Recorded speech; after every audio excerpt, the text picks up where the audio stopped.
इससे भिन्न भिन्न पंडित प्राणांतक प्रसाद भी प्रशंसनीय पुरुष है। जब तक इस घट में प्राण है, जब तक न किसी पर उनकी प्रशंसा बन पड़ी है न बन पड़ेगी।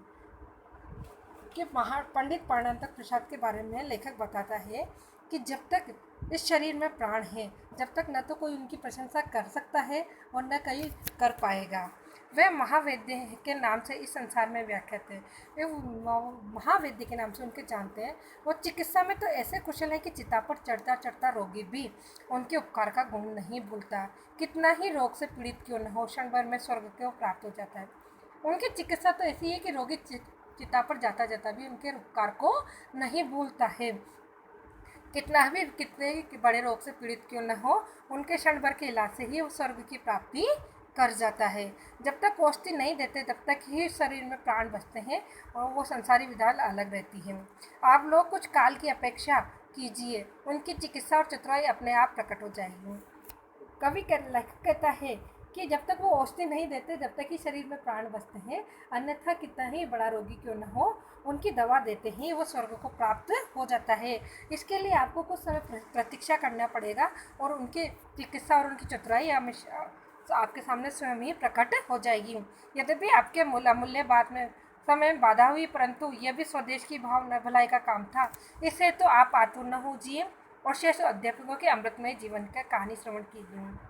कि वैसे तो आपका समय अमूल्य है, लेकिन ये स्वदेश की भलाई का काम है, इसलिए मैं आगे के अध्यापकों के बारे में भी आपको कहानी की श्रवण सुनाता हूँ। ये लुप्त लोचन ज्योतिषभरण बड़े उद्दंड पंडित हैं। ज्योतिष विद्या में इतने कुशल हैं कि कुछ नवीन तारे भी गगन में जाकर इन्होंने ढूंढ लिए हैं। ऐसे ज्योतिष विद्या में इतने प्रवीण हैं कि नए नए तारे भी इन्होंने ढूंढ लिए हैं और नवीन ग्रंथों की भी इन्होंने रचना कर ली है।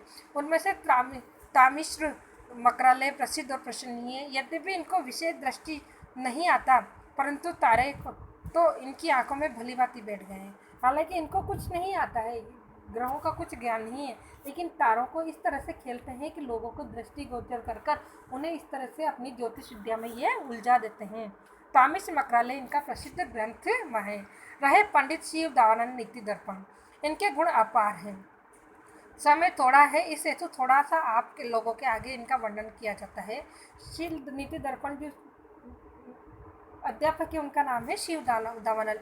ये महाशय बाल ब्रह्मचारी हैं। बाल ब्रह्मचारी यानी बचपन से ही कुंवारे हैं।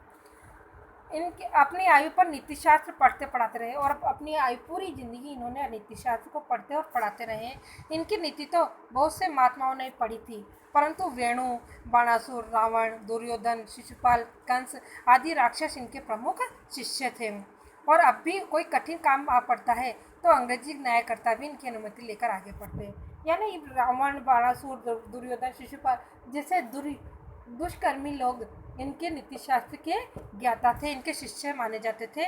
और आज भी अंग्रेजी शिक्षा में जो बड़े बड़े न्यायकर्ता, बड़े बड़े नेता लोग हैं, वो भी जब उनको नीतिशास्त्र का ज्ञान इनसे लेना होता है, जैसा दुर्योधन ने या कंस ने लिया था, वो लेने के लिए इनकी अनुमति लेकर ही आगे कार्य करते हैं। हम अपने भाग्य की कहाँ तक प्रशंसा करें, सराहना करें, ऐसा तो सहयोग इस संसार में परम दुर्लभ है।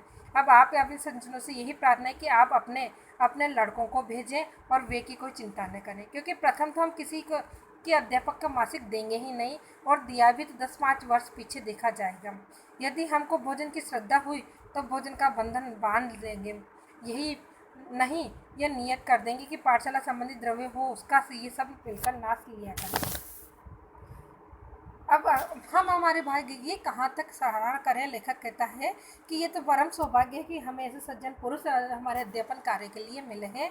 अब आप सबसे ये निवेदन है कि आप अपने अपने बच्चों को हमारे यहाँ पढ़ने के लिए भेजें और पैसों की फीस की चिंता आप नहीं करें, क्योंकि हम पहले तो अध्यापकों को कोई तनख्वाह देंगे नहीं, और देंगे भी तो 10-5 साल पीछे देखा जाएगा।